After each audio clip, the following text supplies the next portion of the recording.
Countdown is on. Less than 48 hours to the final state primaries in this historic, unprecedented, and unpredictable presidential election season. Hello and welcome to Justice, special Sunday edition. I'm Judge Jeanine Pirro. Thanks for being with us tonight. So 475 pledged delegates up for grabs for the Democrats Tuesday in the Golden State of California as the battle between Hillary Clinton and Bernie Sanders reaches its climax. But will anything really be settled by Tuesday? This as Donald Trump continues to dominate the headlines as the presumptive Republican nominee. We've got an all-star lineup tonight of political insiders and analysts here to break it all down for you. But first, the latest developing news in the Hillary Clinton email scandal. Judicial Watch President Tom Fitton joins me now. All right, good evening, Tom.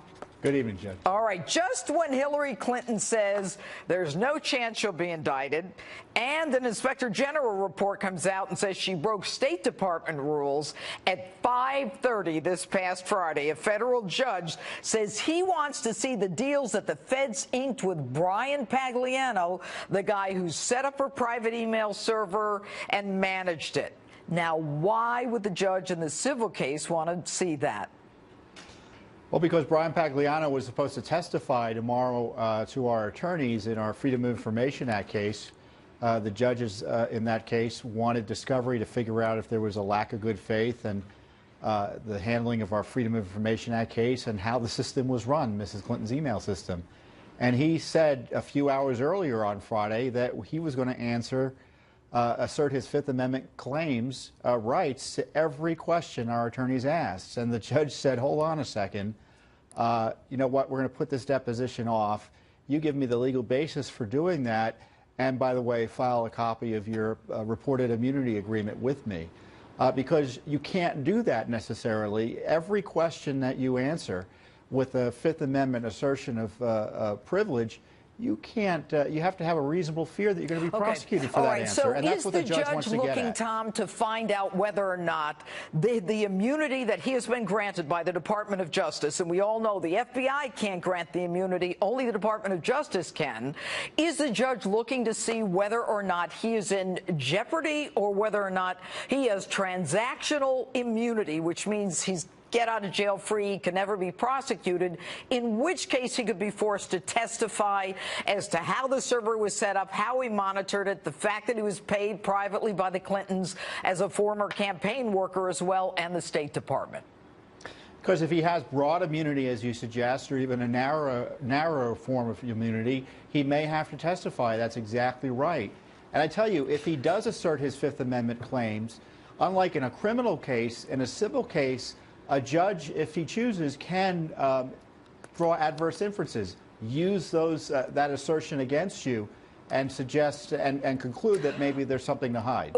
Does this judge, appointed by Bill Clinton, a federal judge, has said, you know, had Hillary Clinton followed the rules, we would never be here. You get the sense, number one, that the judge is frustrated with with the failing of the State Department to come forward with all of this information. But number two, that if indeed Brian Pagliano would be in criminal jeopardy, that there is more likely a chance that Hillary Clinton will be called to testify at this deposition? Well, we haven't decided whether to ask for her testimony in this case. We have another case before Judge Royce Lamberth, another judge looking at this, who we've asked for Mrs. Clinton's testimony directly. More context, Cheryl Mills, Mrs. Clinton's chief of staff, testified a few weeks ago, and she claimed attorney-client privilege for Mrs. Clinton. That was the privilege. Over her conversations with Brian Pagliano. So the judge must be getting, I would think, pretty frustrated after seeing all of this. All right, so what you've got is you've got a witness on the stand in the civil deposition, Cheryl Mills, who's been with Hillary for years and years. Some people call her the pit bull. So she's claiming not only does she have attorney-client with Hillary, but she has attorney-client with Brian Pagliano. And so it makes sense that this judge is getting frustrated with all of the dances they're doing. But what did Pagliano, the guy who set up the server, give the Department of Justice that made it worthwhile for them to issue an immunity, whether it's transactional or use? We don't know. We don't know how broad the immunity is, whether there is any immunity at all. But this is why it's important that this testimony take place in the end. I mean, the judge may constrain his ability to assert the Fifth, but each question needs to be answered. And if he wants to assert his Fifth Amendment right, that's his choice if the court lets him. But we can draw conclusions against him and against the State Department and the former head of that agency, Mrs. Clinton, if he starts asserting the Fifth on these key issues related to the setup of the server, how it was set up, why it was set up. Was it set up, for instance, to evade the Freedom of Information Act and other federal record-keeping requirements? Okay. All right, Tom Fitton, it should be an interesting week this week. Thanks so much for being with us. Thank you. All right, so California, here they come. Hillary Clinton, Bernie Sanders in a dead heat. As the Real Clear Politics average shows, Hillary is up by only 2 points heading into Tuesday. Here to break it all down for us, political poster Lee Carter. All right, Lee, you can see it right there on the screen. Yeah. 2 points, that's margin of error. Who wins on Tuesday? You know, I wouldn't be surprised if Bernie pulled it out. I think it's really, really close right now. And looking at the trends over the last couple of weeks, you see that each week Bernie's been gaining on her. In the last 2 weeks, it's been a 10-point gain that he's had. And Hillary's obviously... So Lee, what do you attribute that gain to? I mean, why is it that all of a sudden Bernie Sanders is, you know, just heading up in the polls in California? What has she said? You know what? I'm not exactly sure it's what she has said as much as what she hasn't said. I don't think that people really understand what she's all about. I don't think people understand what her message is, other than she's not Donald Trump. Bernie Sanders has come in and says, I am about giving people more opportunities. We're going to wipe out college debt. We're going to do all of these things. He's very specific, and people know what he stands for. Hillary Clinton, on the other hand, it's very vague. It's very ambiguous. She has major trust issues where Bernie Sanders does not. And I think that you're really seeing that that's gaining up on Hillary. Now, she might pull it out, and even if she doesn't, I still think she's going to be the nominee, but she's going to be a wounded nominee any which way. All right, let's talk about that. If Sanders does win California, and if you follow the trend, it appears that he may very well win, that Right. she's falling, he's going up in the numbers. But does she then, assuming, you know, she goes to the convention and Bernie has sworn there's going to be a contested convention, apparently, does she stay left to keep his millennials? And if she does that, does she risk losing the independence that she needs to win the election? I think she does. I think right now she wants to move right as soon as she gets the nomination. It's not to the center, I should say, not to right. Mm-hmm. He wants to keep her left, and he's absolutely saying, I am going to hold her to that. I want a voice in the platform. He might even want to be VP. Who knows what it is? And he's also said she's got to give something to my supporters if she wants a chance of keeping them. And we know that fully a third of Bernie's supporters saying, I'll go to Trump before I'll go to Hillary. So right now you've got this big movement of people who are saying, I'm not sure what she's about. I like Bernie Sanders, and it's going to be really, really hard for her to do anything right now except that she's going to have to. Who is more important to Hillary Clinton, the millennials or the independents? The independents. There's no question right now that the independents are so important. And when I do my dial testing and when I do my response, I find all the time independents are tracking with Republicans. They're liking the idea of job creation. They're liking the idea that we've got to get that we've got to get immigration under control. Whether or not they like the full platform of Donald Trump, a lot of people, independents, have said, look, 75% of what he says makes absolute sense to me. 25% I'm not so sure about, but I'd rather go for 75% where I know exactly what it means. Whereas with Hillary, I'm just not sure what it means. Is it another 4 years of Obama? Is it going back to Bill Clinton? I'm not really sure. She has not expressed a platform that anybody can rally around. Let's talk about the candidate haters. All right, so you've got people, who hate Hillary. Right. And then you've got people who hate Donald. That's right. And so then the question is, who has a better chance of flipping the other candidates' haters to their side? Is it Hillary to get Trump's haters or Trump to get Hillary's haters? It's really, really hard to get people actually to go out and vote against somebody. That's something that we've seen historically is something that doesn't work. Mitt Romney thought it was going to happen. It just doesn't happen. But the issue, so we've got likability issues. They say that Trump is less likable than Hillary Clinton. But if you look at extreme likability, it's a different case. But also there's a trustworthy issue. Hillary has an extreme trust gap. Even Trump has 15% more trustworthy numbers than Hillary Clinton. At the end of the day, are you more likely to vote somebody you like or somebody you trust? And trust is a really big issue right now. Now, there's a lot of people say, I don't trust Trump, I don't know what he's all about, but the numbers tell us that they trust him more, that they say he means what he says and says what he means, and that really matters to the voter today. So I think people are going to be more likely to go over to Trump unless they have some kind of attack machine that's going to take him down, which is really, we just haven't seen anybody be able to do that yet. Well, yeah, and she's got a lot of money right now to do that. I believe more than he has. Well, for sure, but you've seen all the money that's already been spent. I mean, we had 17 candidates that were trying to take down Donald Trump, and they spent a fortune trying to take him down, one attack after the other. I've tested over 50 attacks against Donald Trump, and only one has been effective so far, and that's his attack about the way he treats women. All right. Well, Tuesday is going to be very exciting. New Jersey, any question about that? No, I think Hillary's going to win New Jersey. I think that's where it's going to go. Yeah. So, but there's no way, even tonight with Puerto Rico, I mean, there's no way she gets to that magic number until Tuesday. Until Tuesday. All right, good. Lee Carter, thanks so much for being with us. And coming up, Hillary Clinton sounding off on Donald Trump.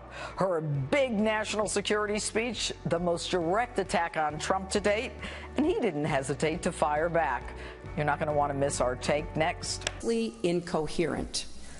They're not even really ideas, just a series of bizarre rants, personal feuds, and outright lies. He is not just unprepared.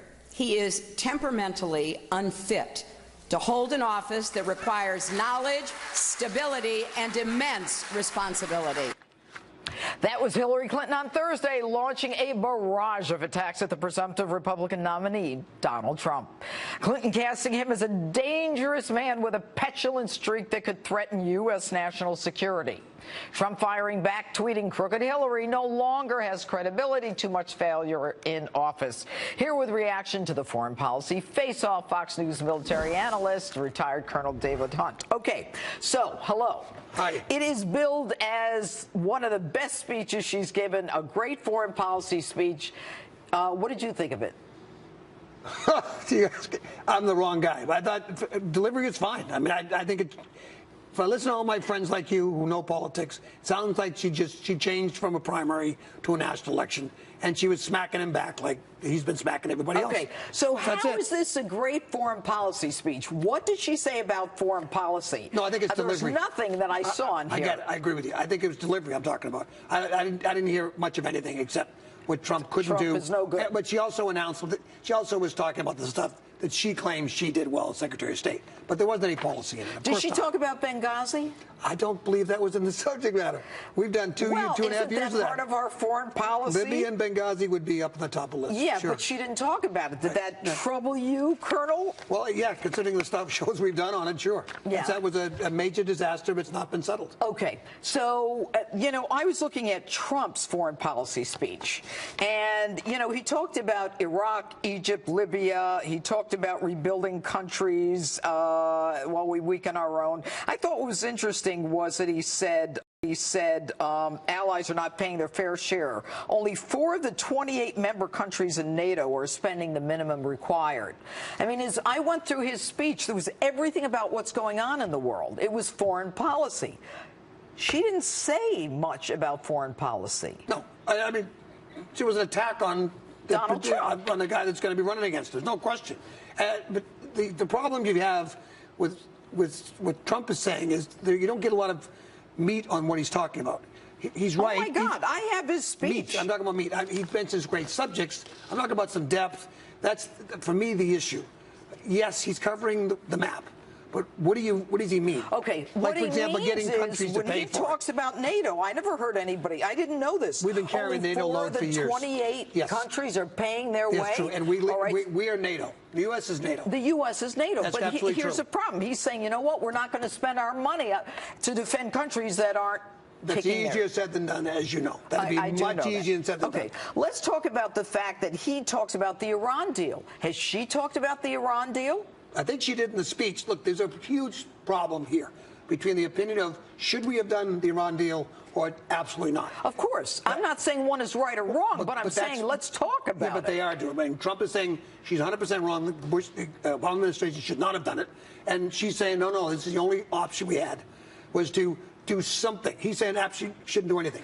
All the right. problem with not doing anything is what do you want to do with Iran? You want to go to war with Iran? Don't think so. So you had to do something. What he said is you walk away from the table, and obviously you know that in full disclosure, I'm friendly with Trump. But you know, you walk away from the table as opposed to give him $100 billion or whatever. Well, whatever is $150 billion, which we haven't given them yet. They haven't given them yet. But the issue for me with Iran is you have to stay engaged. You also have to spy on them. And a lot of the ways we're getting at that is through these kind of treaties. You never have treaties, as you know, Judge, with your friends. You have treaties with your enemies. The problem with this, Yeah, but if it's they lie divided to you, politically. what good is a treaty anyway? Our enemies always lie to us. We did this with Russia. I mean, they hid one of their nuclear plants while they were negotiating. I don't trust Iran. I don't trust the Russians. I'm saying we don't do treaties with our friends. You do them with our enemies. And what about Libya? What and about Libya? as a result of her wanting to go into Libya. Libya is a huge mistake. The problem so why Mr. Trump did you has. talk about it? Were you disappointed? No, the problem with the Trump said is, for example, he says ISIS is controlling the Libyan oil. Unfortunately, that's not true. Who ISIS, is? No one, just tribes. It's You don't all think illegal. ISIS is in there taking oil for I themselves? promise you they're not taking oil yet. But ISIS is in Libya. They're in Libya, and they're bad guys, and they should be destroyed. But and Libya was a failed policy, there's no question. All right. So you still think she's a better candidate? I think so. I know it. I'm still unconvinced that your friend has got the details enough yet. Well, I'll tell you, his speech, check it out, everybody, has a lot more in it than hers. But my good friend, Colonel David. Good to see you. Always good to see you. Last night, you saw my one-on-one with Donald Trump. And if you missed it, where were you? But fortunately, we're going to show you a few of the highlights. And does Donald regret his criticism of the judge presiding over that lawsuit on Trump University? Hear what he has to say next. That's me. Did you watch my show last night? Of course. California, and sat down with Donald Trump in his Beverly Hills home. The GOP presumptive presidential nominee doubled down on his criticism of Hillary Clinton and the judge presiding over the Trump University case. Take a look at some of the highlights. You have been the most accessible candidate in history in terms of the press, and yet you believe that many of them are not treating you fairly. Are you now going to limit your accessibility? No. Look, I will say this. There are some that are really bad. Washington Post is really dishonest. Really, really dishonest. Why are they so much against you? Because they think that I, frankly, you want to know the truth, is the person that bought it has a big stake in Amazon. And Amazon's not paying taxes, and I've said openly that they should be paying taxes, and they're also destroying the retail industry throughout the country. I don't care about that, other than it's not a good thing to happen to our country, and I've said it. And they're going to be a monopoly. You look at the department stores, what's happening to them. They're going down the drain because Amazon is becoming a monopoly, and they know. And he bought that as a tool for himself, like a lobbyist. But the Washington Post has 22 reporters on me. There's never a good story. I mean, you know, I could win by the biggest margins in history, and they'll say Donald Trump should have done better. Well, they are a very dishonest group. New York Times is very dishonest. I mean, New York Times is a very dishonest newspaper. I would say the Washington Post is worse.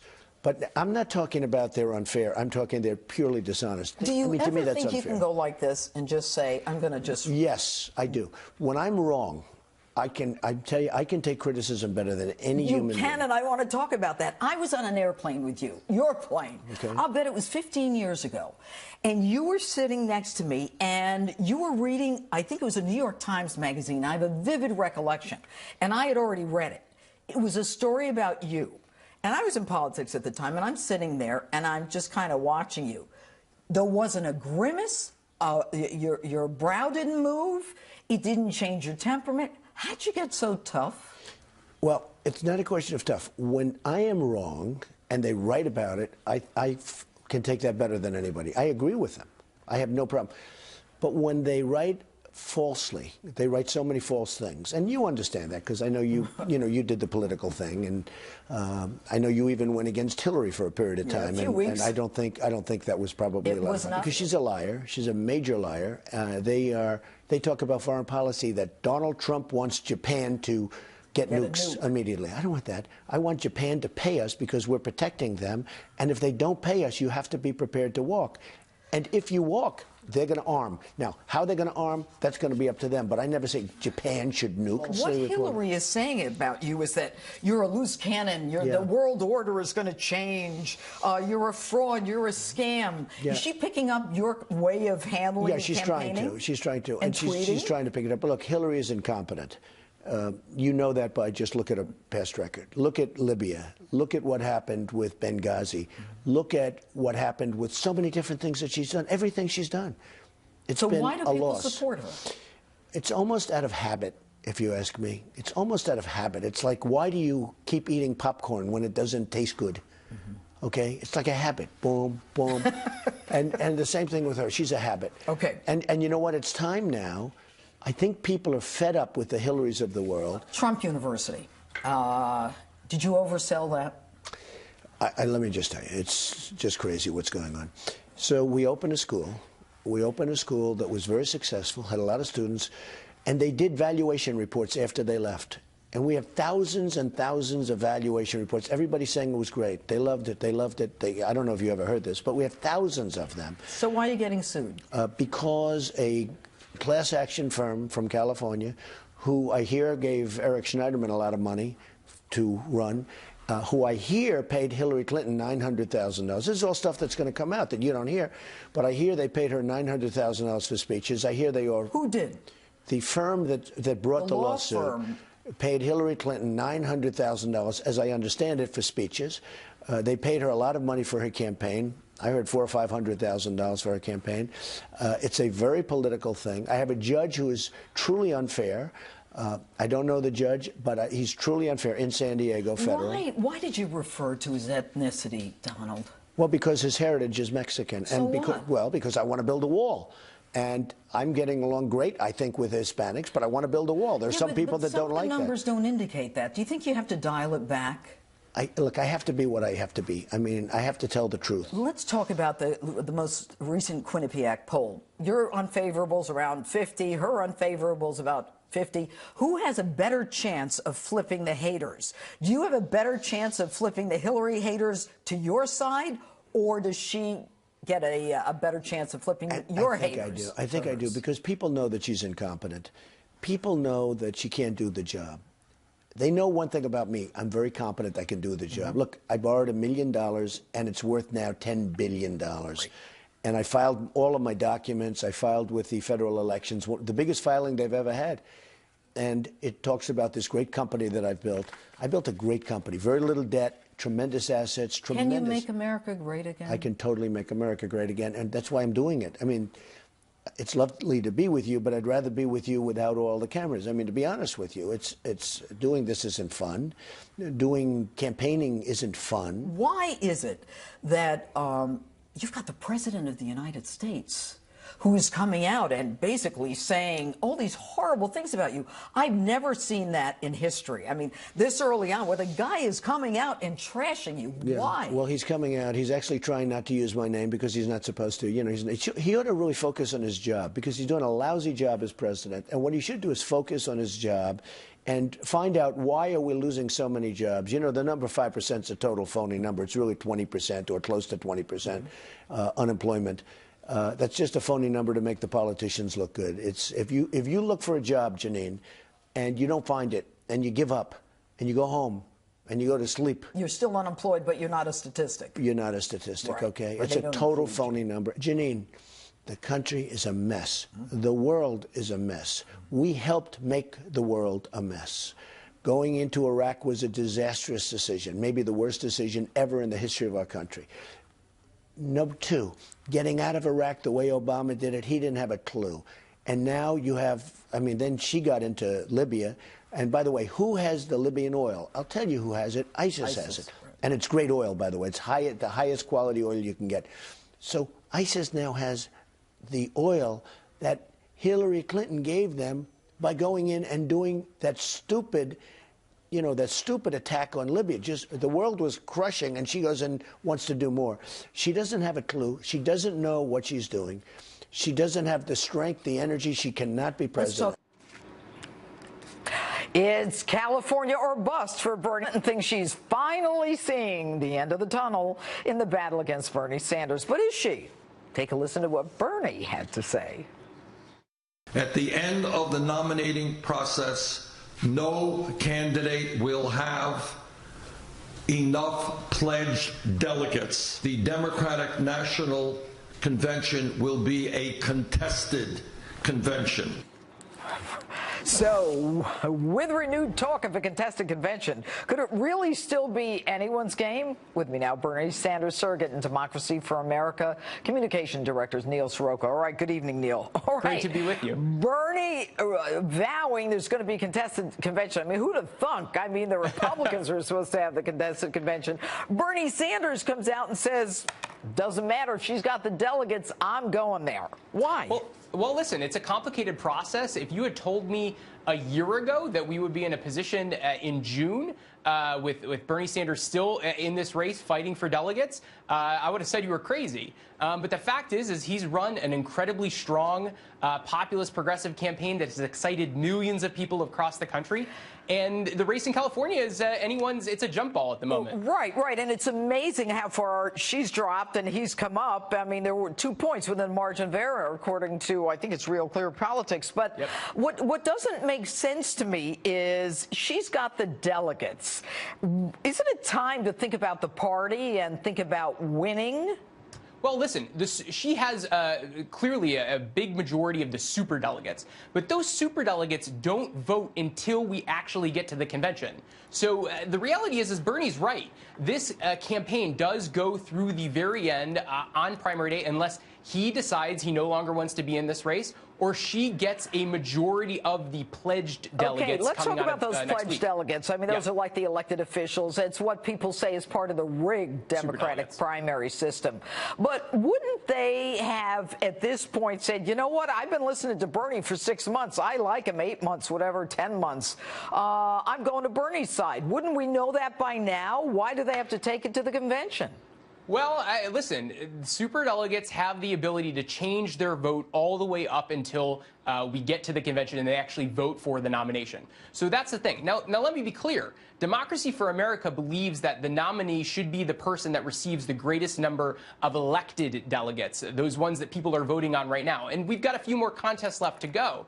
But the fact is, Bernie has the right to do what he's doing. And frankly, it's going to be his choice on what happens over the next few weeks. All right. So, Neil, if Bernie were to win California and New Jersey, and I think you've got Puerto Rico tonight with 60, yep. I mean, he still doesn't beat her in terms of elected delegates. Well, in terms of those superdelegates, listen, I think if you have a strong close at the end of this race, winning a lot of these states, the superdelegates could very easily switch boards. We've seen these superdelegates switch in the past. All right. Will he take VP? I think you leave that up to Bernie Sanders. I think regardless of whether Bernie Sanders ends up the vice president or somebody does, the truth is that there are millions upon millions of populist progressive voters in the Democratic Party who need a representative on that stage. I get that. I get that. But here's the question. There's so much anger out there. I mean, do you really think that the Bernie supporters are going to, just come out if she ends up getting the nomination and then saying, look, we got to come together as a party and vote for Hillary? I mean, doesn't Hillary have a two-step to do to, get those supporters to her side? Well, the thing I'll remind you of is back in 2008, we had a bunch of people calling themselves Pumas who said they would never vote for Barack Obama in the 2008 election. In fact, there are a greater majority of Hillary Clinton supporters in 2008 who said they would never vote for Barack Obama than there are Sanders supporters right now who say they won't vote for Secretary Clinton. So primaries can be contentious, they can be tough, and up until the very end, people say they might not support a given candidate. But at the end of the day, I think Democrats are going to unite to defeat Donald Trump, hands down. All right, Neil Soroka, thanks so much for being with us. And joining me now, my all-star panel to break it all down, Republican strategist and Donald Trump surrogate Boris Epshteyn and former aide to Democratic Senator Chuck Schumer, Chris Hahn. All right, guys, I'm going to start with you, Chris. Yes. I mean, what is Bernie doing? Look, he's got a primary on Tuesday. He's going to tell his supporters, vote for me, I could still win. He knows in his heart of hearts he can't. He also knows that Tuesday's his last stand to make any play for the convention. He has no chance. She's won the majority of votes. She's won the majority of pledged delegates. She's won the majority of superdelegates. But they He's still lost all go three to categories. convention. He can still He's go not and gonna, disrupt not it. going to happen. Within a week of Tuesday, you will see a complete 180 from What are Bernie they going to Sanders. give Bernie to stop? I think he's going to have a very big role in creating the platform of the What's Democratic the Party. platform? Look, Okay, that's what he let's wants. assume, That's what he I'm going to wants. go to you, Boris. Let's assume the platform is a very left platform. By Hillary moving left, she, in the hopes of capturing those millennials of Bernie's, loses the independents, does she not? Absolutely. And a lot of those blue dog Democrats, too, which are very important in the key states of Michigan, Ohio, Pennsylvania. So Bernie is unquestionably hurting the party. They're having the Menshevik-Bolshevik split the Communist Party had in the early 1900s, and the Democrats are having the same thing, and it's great for the Republican Party. Let me finish. And it allows Donald Trump to stay on message, continue to attack Hillary, who is going to be the nominee. Okay. Chris is It right would on be that. nice if he stayed on message. I don't know what his message is. It's all over the map. But I will say this, though. Look, there will be a coming together of the party. It happens every couple of years. You already said that. Now, let's talk about your candidate. Go ahead. 180 days. Yes. The woman has not had a press conference. Look, I believe that when you run for public office, you should appear in public. I think she should have a press conference. When she does, she has like a rope and Look, I'm not going to defend that. I think you should take all comers. You should take all questions when you're So running. why isn't she? I don't know. And frankly, I think that's one of the things. The reason that she doesn't want to be asked about Benghazi, most of all, she does not want to be asked about the email scandal. Because anything she says can and will be used against her. She goes on the morning shows. They ask her about Benghazi and the email scandal anyway, and she goes on the morning shows every day. Speaking of the morning show, did you see her with George Stephanopoulos this morning? I did see that. He went at her. He did, and I think it was very clear that he wanted to say, "Look, I worked for Clinton, but I'm a reporter," and he did what he had to do there. And I think she handled herself pretty well. She didn't. Do you think she did? Terrible. She does this two-step every time. When asked last week, she said, "I had the email server set up because I didn't know how to access my emails on the PC." You know what? The American public are not buying it. That's why her truth numbers are below 10. She's got to come out and say, people believe her. She's got to come out and say, "I have been in public life for the last 30 years. People have been attacking me. I wanted a little privacy in my email. That's why I did it. And I should have done it." And that's why I broke federal law. I think that's what she should have done. Let me ask you a question. Any law. You know what I think is amazing? Yes, ma'am. Bernie is starting to talk about the money to the foundation while she was Secretary of State and her husband was collecting money. Yeah, I think Bernie needs to stop doing that. You know what? Why? He'll stop doing it. We'll keep doing it. It's ridiculous. They have to restate 4 years of tax returns because they took money from sovereign funds. Oh, well, if you want to talk about tax returns, I'm waiting to see Donald. I'm waiting to see Donald. Wait on you want, but we already know about the Clinton Foundation tax returns and the fact that the New York Times, yes, the liberal New York Times wrote a story. We know about it because they've been Russian released. The Russian government funneling money to the Clinton Foundation. When is Donald Trump going to release his tax returns? Donald has not released his tax returns. He says he's being audited.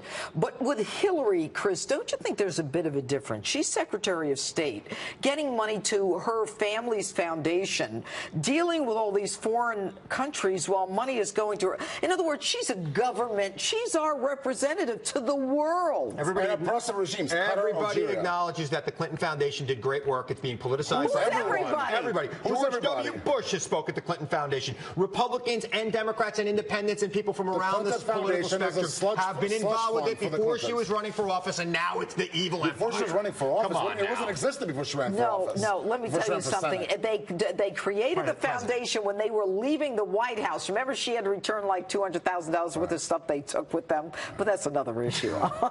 No, it's going to be, the foundation will be very ugly for her. Well, it depends, and I think that what's so interesting, I think she sent a message today. Hillary Clinton, when she was talking to George Stephanopoulos, said, everybody in government knew that I was using an email server. Everybody knew about it. You know what that tells me? That tells me that she's saying, all you people who answered me on my private email address on my private server are complicit, Mr. President, and all you other dignitaries. She just put the punch right out there that I heard loud and clear. Sounds like obstruction of justice to me. Scaring other witnesses sounds like obstruction of justice. Now, she tried to say that other secretaries of state did the same thing, which was a lie. Every secretary of state before her did the same thing. Okay, stop. Colin Powell had a Gmail account or something. What Secretary of State had a private server? I think they were using... The answer is a name. Give me a name. Well, hold on a minute. They all used private email. Answer my question. No, they used public servers, which was worse. They used a government server. No. They used private email accounts. They used, like, Yahoo. I mean, it's giving me a break. Historically correct. And even the Inspector General. All right, guys. All right. You know what? Fool the American people. It's very unfair. Look, the truth is, no one else had a private server. That's right. She did. And the question to the American people is why. Anyway, we're just getting a report now that Hillary wins Puerto Rico. We've got 60 delegates in Puerto Rico. Still not enough, though, to put her through the number she needs that she'll probably get on Tuesday in New Jersey, but we'll see. Again, Hillary Clinton winning Puerto Rico. Those results just in. Now, one more thing, guys. This guy, David French, who's supposed to be the third-party candidate, has issued a statement saying he's not the right person to challenge Hillary and Donald Trump, but the path remains open for others. Bill Kristol probably is coming up with another one somewhere back there. But you know what's interesting? The Quinnipiac poll had just Clinton and Trump. Clinton was up by 4. Clinton, Trump, Johnson, and Stein. Clinton lost 5 points. Trump only lost 2. So the other candidates are taking away from Clinton more than they're taking away from Trump, and that's very interesting. Quickly, I got Look, Mr. French writes a great blog on Game of Thrones, and I enjoyed it very much. This guy? Bill Kristol, I loved him in soap, but he's never made a good prediction on politics in the last 30 years. Here's a prediction: Trump president. Chris Hahn, thanks for the lively debate. Thanks. And some real ugly scenes in San Jose on Thursday as protesters attacked Donald Trump supporters outside a rally there. But you didn't see what was taking place inside. I was there, and you're going to see it next in Street Justice inside a hangar. Here tonight.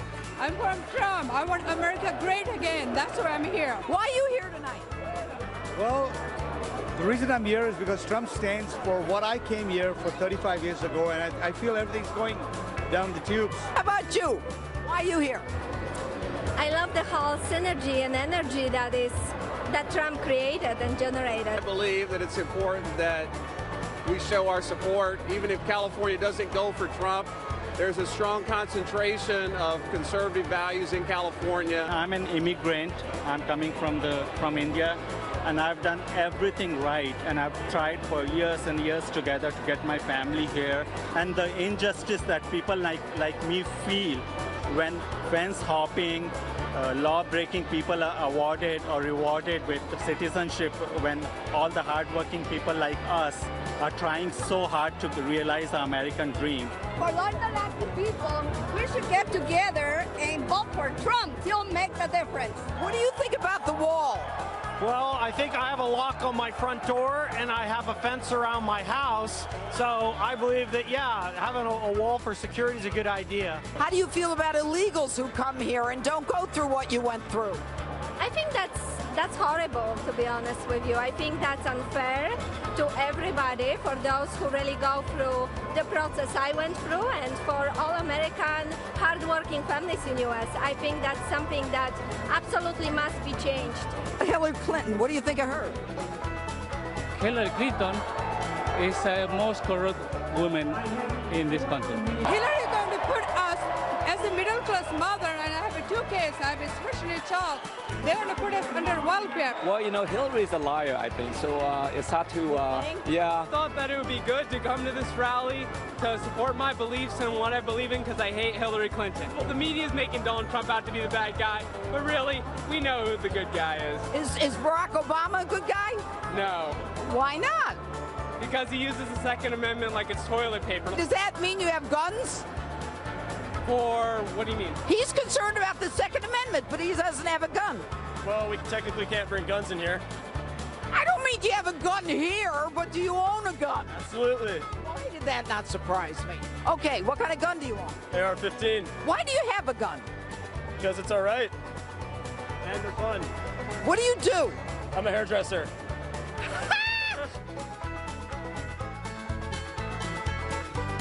That's it for us tonight. Thanks so much for watching. See you next Saturday night, 9 o'clock Eastern. Thanks for being with us.